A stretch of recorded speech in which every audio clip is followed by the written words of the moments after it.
Hey guys, it's your guy in the chair here, and look, week 10 is wrapped up. We're moving on to week 11. My overall record so far is 86-64. Trying to improve upon that because I had a pretty bad week last week thanks to the Eagles.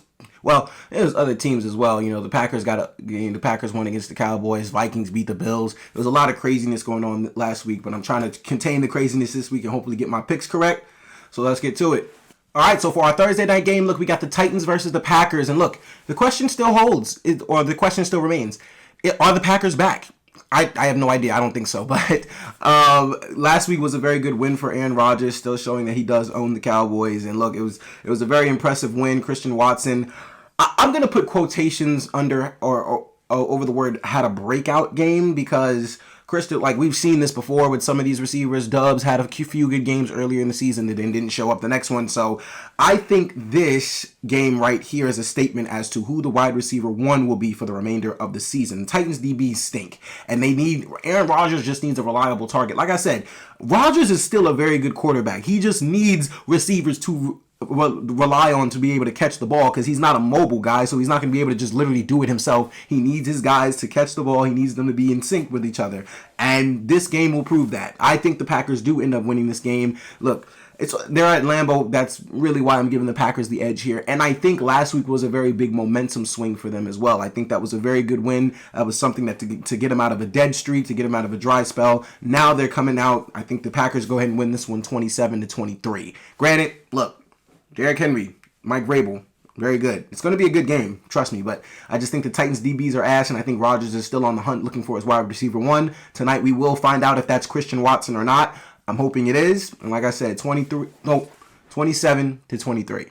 All right, so next up for the Sunday game, we got the Bears and the Falcons. Look, Justin Fields has been balling, period. I got him on my fantasy team now, so I'm hoping he keeps this up. But he has not been able to pull out the wins in these last 3 weeks with these phenomenal performances. Now he's playing a Falcons team who, in my opinion, are just going in the opposite direction. They're just trending backwards at this point. Mariota just is proving week by week that he's really not that dude. We all knew that at some point that was going to show, but it's just proven now that, you know, Mariota is just he's regressing.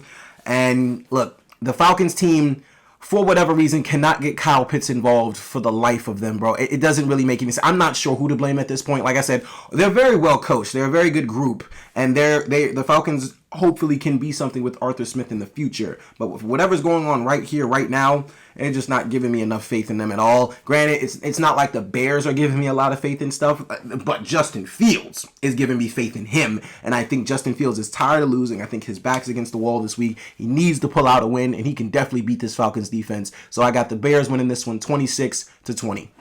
All right, so next up we got the Eagles and Colts. And look, I'm mad at both of these teams because, one, I'm mad at the Eagles because they lost to the Commanders. What the hell is your problem? Granted, they did beat the Steelers' undefeated record like 2 years ago, so I guess the Skins have a thing for beating undefeated records. But Eagles, you have no idea the shit you started in this D.C. area with all these Redskins fans, man. They think they're on top of the world now. Thanks a lot. That was their Super Bowl, and we got to hear about it for the rest of the season. So thanks a lot, Eagles. But, and I'm mad at the Colts, too, because Jeff Saturday thought it'd be... Look, if I knew Matt Ryan was starting, of course I would have picked the Colts last week. But no, he wanted to keep that a secret, making everybody think Sam Ellinger was going to start. But, all right, whatever. Fuck you, Jeff Saturday. But, hey, good win. Apparently you knew the Raiders sucked like the rest of the world, so cool. All right. But anyway, look, the Eagles are playing the Colts this week. Look, Jeff Saturday, that was a great win, but at the same time, I don't think, you guys should really be pushing for wins at this point. I don't think, you guys really need to be trying to turn this season around. I really think you guys need to just put yourself in a position to, maybe not tank, but be competitive up to a certain point. Get yourself in a good draft position and just go from next year. Just start from whatever next year is. Just, be competitive enough this season to give these guys the motivation and the inspiration they need to just, ball out. But the Eagles are just too talented, and I think the Eagles got their first loss out the way. So now that they know what that feels like, they can move on from that. They can take that L, turn it into a lesson, and they're going to go ahead and win this game this week, 31-20. All right, so next up we got the Jets and the Patriots. And look, this is one of the most evenly matchups you're going to see all week. I am at a crossroads with this one here because, look, the Jets defense is absolutely phenomenal. The only outlier on the Jets is why I can't pick them for this game, the only outlier to why I can't pick the Jets is really Zach Wilson. I have no faith in Zach Wilson whatsoever, and personally, I need the Jets are 6-3. Excuse me. The Jets are 6-3 right now, And in order for Robert Saleh to really get the full potential out of this team, granted, there's a lot of quarterbacks in this draft. They can definitely get somebody, they don't necessarily have to tank per se, but I think the way the Jets are in playoff standings right now, I think the way this goes is throughout the season or towards the course of the rest of the season, they're going to start to see week by week that Zach Wilson really isn't that guy. They're going to know that this just isn't the guy to go into next season with. Because look, the only group on the entire Jets team that's complaining is the receiving corps because they're not getting the ball because they can't get the ball. Zach Wilson's not able to get them in the spots that they need to be. Like, if he's able to turn that around miraculously this week, then all right, cool. But honestly, from the first matchup that they played, I feel like Mac Jones can clean up a lot more of his mistakes than Zach Wilson because Zach Wilson just, Zach Wilson just ain't it, man. He's just not. He just really don't have it. If you have to rely on Zach Wilson to close out a game for you, it's just not going to happen. Plus, like I said, he's going against Bill Belichick. Bill Belichick exposes bad QB play. Like I said, these teams have already met before, and it was a very even matchup the first time. The Jets could have won that game. They can still win. They can definitely win this game. That defense is good enough to win them this game. I just personally think Bill Belichick has something for Zach Wilson to where he's going to make him very uncomfortable in the pocket. Hopefully they can get a lot of pressure on them. It's going to be a very close game, man. I honestly wanted to pick the Jets to split this one, but I don't know, man. I just really need, personally, for my own agenda, I need the Jets to trend in a different direction so they can have a new QB for next year and Robert Saleh can really get this team going. But yeah, either way, I'm going to go with the Patriots here, 23-20. All right, so next up we got the Commanders and Texans, and are you telling me that the Commanders are going to win 2 weeks in a row? Because look, ever since Taylor Heineke stepped into this team, well, actually, they might be on a win streak. I don't know, but I know they're 4-1 since Taylor Heineke stepped in as a QB1. And look, that's the guy they need. That guy has a lot of grit. He has a lot of morale. He is honestly a much better fit with this team than Carson Wentz. So Heineke needs to start the rest of the way, as far as I'm concerned. Terry McLaurin will tell you the same thing because he gets a lot more looks now that boy's the quarterback. Look, the Texans are just not good. The Davis Mills experiment is proving week by week to just be a failure. The Skins are coming off a very high win, and trust me, when teams win that big, like there are 3 teams from last week that won that had very big momentum wins that can definitely be pulled off their high horse this week. The 3 teams that I think that's the Packers, but I think the Packers win. That's the Commanders, but I think the Commanders win. I'll let you know who the third team is, and I think that third team is losing this week, but I'll get to that in a little bit. But look, the Commanders here, they got some momentum, man. They really showed out last week. I can't even fault them. I can't even discredit them for what they did. I want to hate on this team so bad. I want to pick the Texans, but there's no way in hell I can pick the Texans, man, because I have no faith in them. Brandon Cooks doesn't even want to be there. They're tired. They're done for the season. I think the Texans are just they're kind of just gonna coast through the rest of this thing and they're just gonna wait for the draft and wait for some off-season moves. But look, I got the Commanders win this one 27-23. All right, so we got the Rams and Saints, and both of these teams are just severely disappointing at this point. Matthew Stafford does not have Cooper Kupp. He's on IR, so I'm very curious to see what this offense is going to look like with Van Jefferson back, Allen Robinson, what's his name, Scandrick, the great value Cooper Kupp, basically. I don't know what this offense is going to look like. Look, that run game is still abysmal, but look, they're playing the Saints this week who can't stop the run. The Saints are really just all over the place at this point. They really can't get it together. They can't get points on the board as far as the last 2 weeks go. I don't know. The only reason Andy Dalton was starting so much was because Andy Dalton was putting up a certain amount of points for them every week. But now the last 2 weeks it looks very pitiful. Maybe he gets pulled this week. Actually, maybe not, because it might be a close contest. I don't know. The Rams are not very good to me. I'm sure you guys know that more than anybody else, man. The Rams are just not a good team this year. It's not the defense's fault at all. If Jeff Wooten plays, if that's at the backup, if Wooten plays, I think the Saints. My pick is the Rams for sure. I'm picking the Rams because if Stafford plays, there's no way. They got to do something. Honestly, Cooper Kupp not being a part of this offense might help them spread the ball out more and actually look like a very functional offense at this point and not just a one-man band. So maybe this actually helps the Rams, or maybe the Rams just get a lot worse from here. I don't know, but this is my experiment to find out. So I'm picking the Rams to win this one 26-23.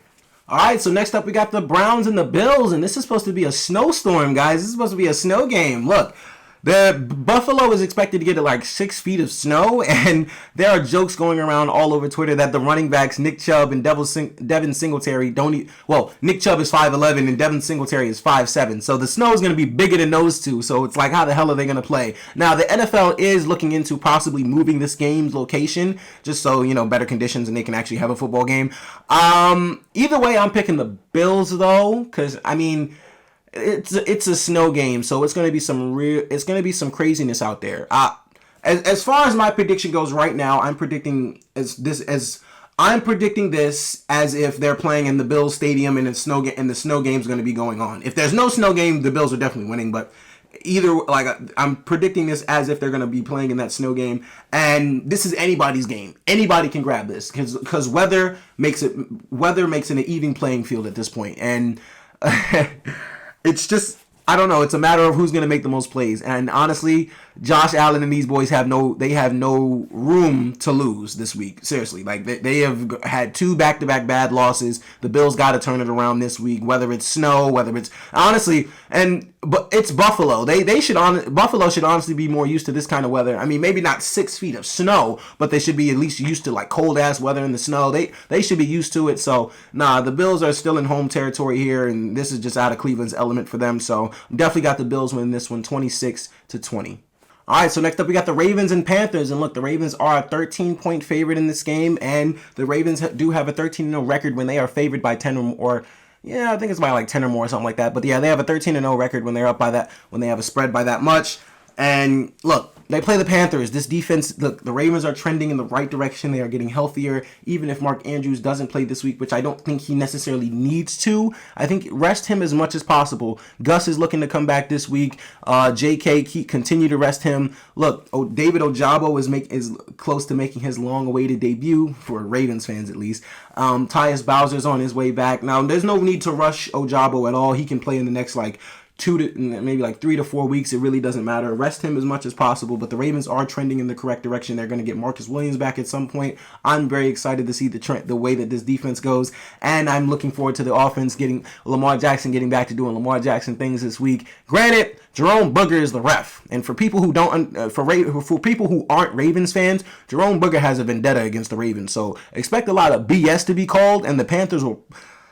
Maybe they'll cover the spread. I mean, like I said, our defense is good enough to where PJ Walker is going to struggle. Like they might put Baker Mayfield in at some point in this game, or Sam Darnold. Who knows? Because there's a rumor going around that some players are calling for Sam Darnold to play. I don't know if that's how true that is, but I mean, it's definitely a rumor. But look. The Ravens defense is good enough to give PJ Walker hell all day. I can't see PJ Walker balling out against these guys, man. Look, it's going to be a long day. Look, if anything, the Ravens were originally 12-point favorites. Then, like I said, they're 13-point favorites now. In my fantasy app, I'm seeing all the projections for Panthers players go down. DJ Moore was projected to get 16. Now he's projected to get 13. So, no, it's going to be a very long day for the Panthers, man. The Ravens need to handle business here. They need to blow these guys out. Jerome Booger is out there, though, so he might do whatever he can to make sure that the Panthers cover this damn spread. But whatever. Either way, I got my Ravens winning 34-17. Realistically, like I said, if Jerome Booger's out there to make sure they cover the spread, then we'll win 30-20. All right, so we got the Lions and Giants.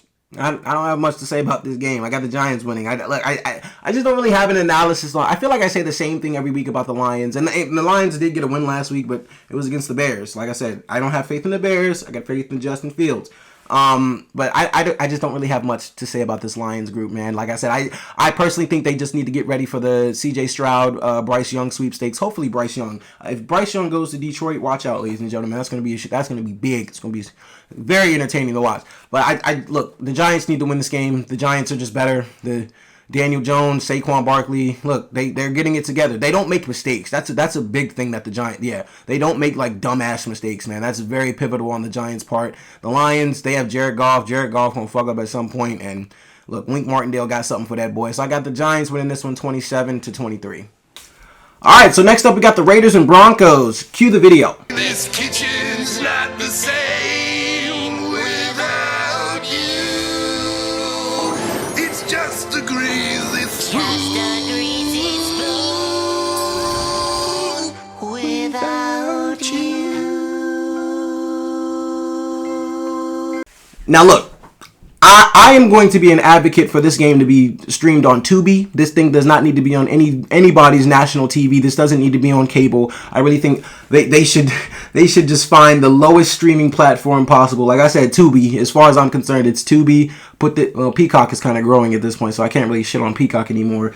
Damn that Peacock for having that 70s show. Damn them! But anyway, look, this game should be streamed on Tubi. This doesn't need to be on TV. I don't know what to make of either of these damn teams. It's just pitiful on both ends. Look, I do feel bad for Derek Carr, but him going to that podium and crying his eyes out, it does show a bit of passion. But at the same time, he lost me in the very beginning of his speech when he decided to say that Josh McDaniels and a bunch of staff members on the Raiders have had more success than him in his entire career. Where were you going with that statement? Are you trying to get people to just feel bad for you, bro? Because no, that was just a loser statement right there. I don't get that. And then it just really all went down here from there. He started crying his eyes out. I really do feel bad for this guy. I mean, I feel more bad for Devontae Adams going through this BS. Because I mean, dude, what the hell were you thinking? You thought it was really going to turn around? And the Raiders are in just a shittier situation because they can't even fire Josh McDaniels because they don't have the money to pay for another. They don't have the money to pay for McDaniels and another coach. They don't have it, so they got to rock out with him. So look,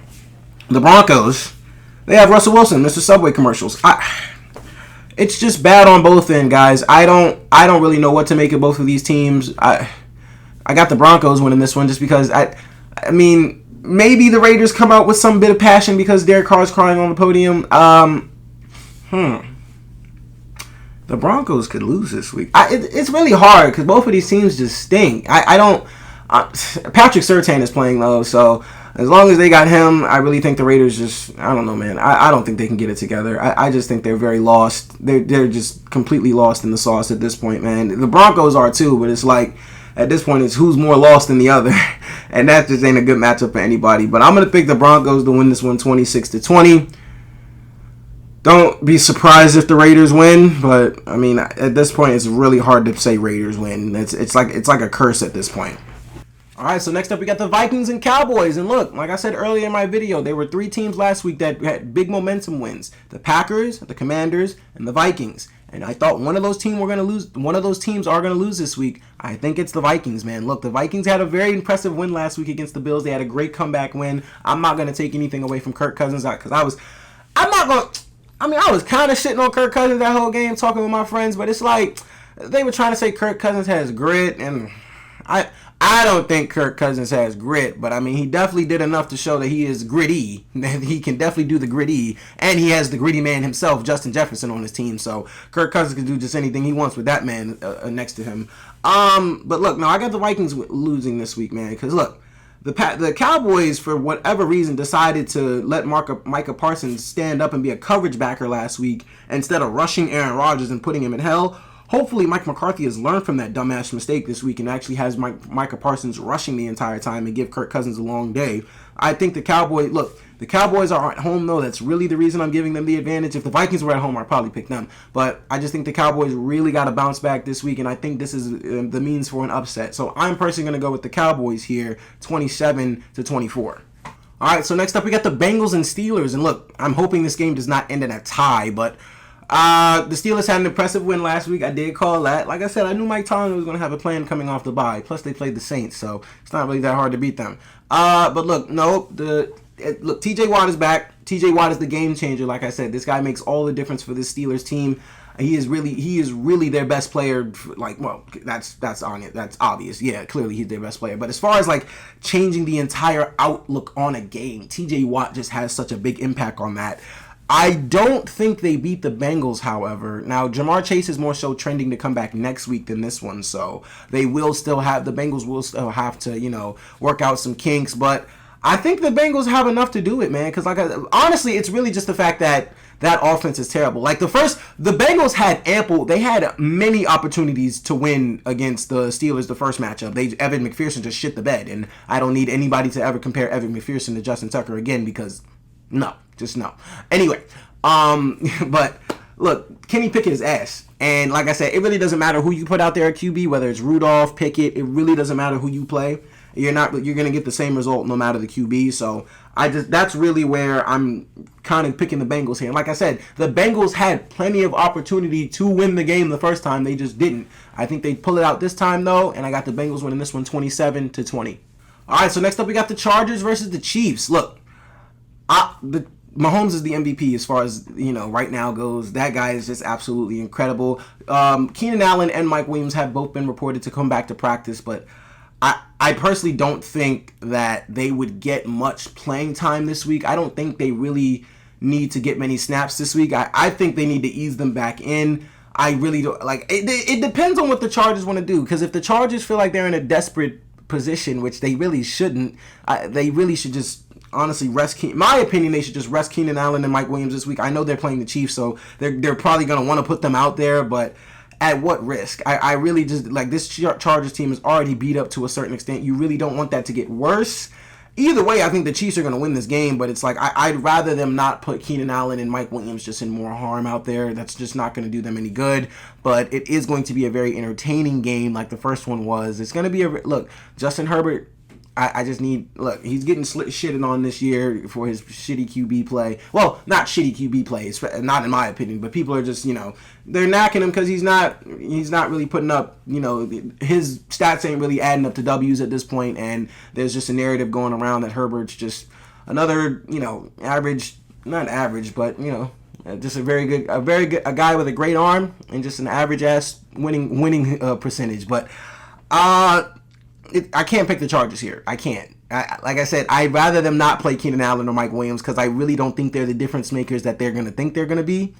Maybe they are, but it really depends on their health. And Keenan Allen, for whatever reason, he's not healthy. I don't think he's ready to play. He's practicing. That's wonderful. Let him ease back into it. Let these guys play. Let him and Mike Williams just play next week. Either way, the Chiefs are whooping that ass, in my opinion, though, 31-17. Actually, no, that's outlandish. I think the Chiefs whoop that ass, but it's going to be like 31-20 or something like that. Nah, for real. Look, it may be a closer game. Look, this is a Sunday night game, so it may be. Actually, I'm going to change my score prediction. I think the score will be 31-27. I think the Chargers do put up more points than that on the Chiefs defense. But the Chiefs defense is very impressive to an extent. But yeah, I'd say 31-27. That's a pretty good one. Yeah, 31-27.